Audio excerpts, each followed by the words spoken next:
transforming your life through hypnotherapy has never been easier.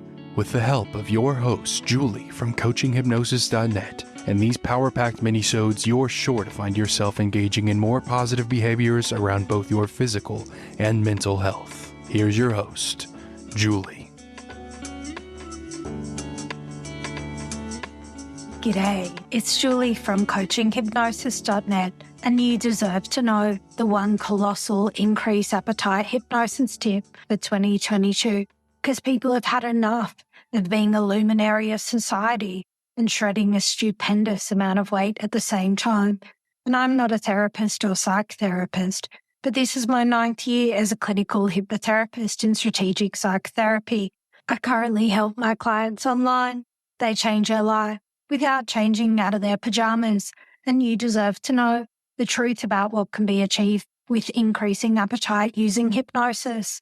And maybe you already know the hypothalamus controls and manages the bodily functions such as appetite, thirst, sleep, wakefulness, blood sugar levels, body temperature, heart rate, blood pressure, chemical balance, hormonal imbalance, sex drive, immune system reactions, and metabolism.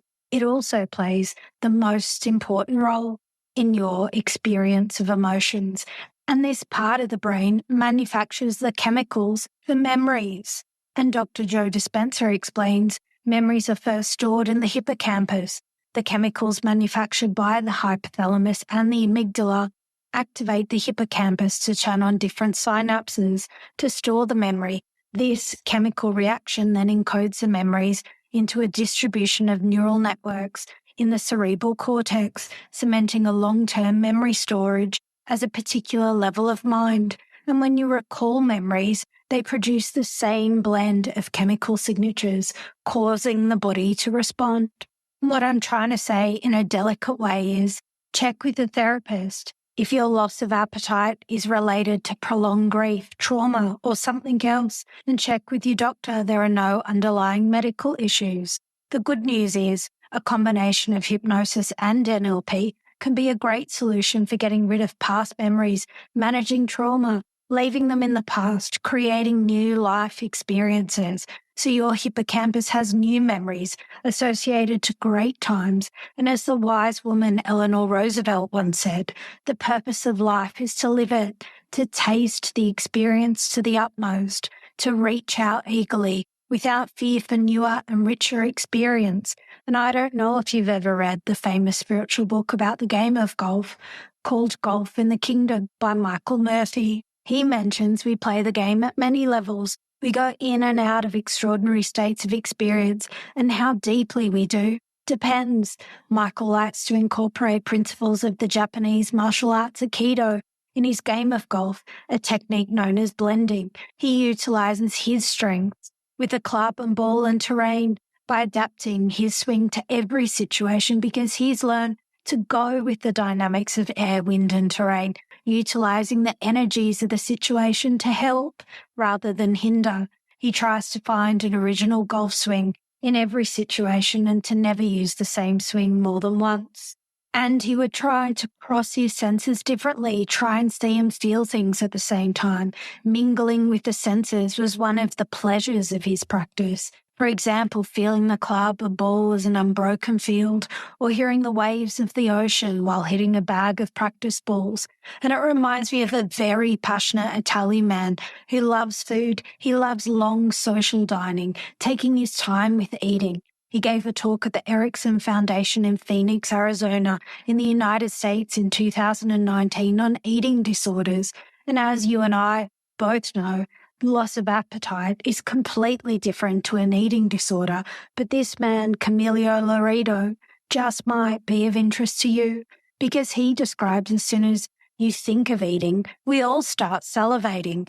But through his research with bulimics and anorexics, he realized they both didn't taste the food. Their ability they had was lost. They couldn't taste, but once they were treated, they were able to enjoy food and enjoy sex and enjoy moments of life, because that's very difficult if you've lost the taste. With eating disorders, food is their enemy. It's dangerous. They can lose control, and they want their bodies to be different from what they actually are. And he would say to his clients, as long as you put on a tiny bit of weight, like a kilo within the first week, then I'll buy you whatever food you want to eat. But if you fail, you have to do my program. And the clients would agree. In their first week, they would request calorie-free ice cream, calorie-free soda. And of course, by the end of the week, none of them had put on weight. And they would have to start this man's program. And he would say, I'll give you a tiny bit of food, only a tiny bit, as long as you really enjoy it, really taste it. He has a chef who prepares wonderful food, but very little proportions, and he teaches his clients how to taste food. For example, if you eat cherries, the fruit's very sweet, and you and I both know when you eat seafood, it's very light and salty. But if you eat a cherry with seafood, the taste becomes bitter. And it turns out food pairing is a science. Maybe you already know food pairing can be congruent and share the same components, or complementary and share few components. And it turns out vanilla ice cream complements Afterall found in root beer.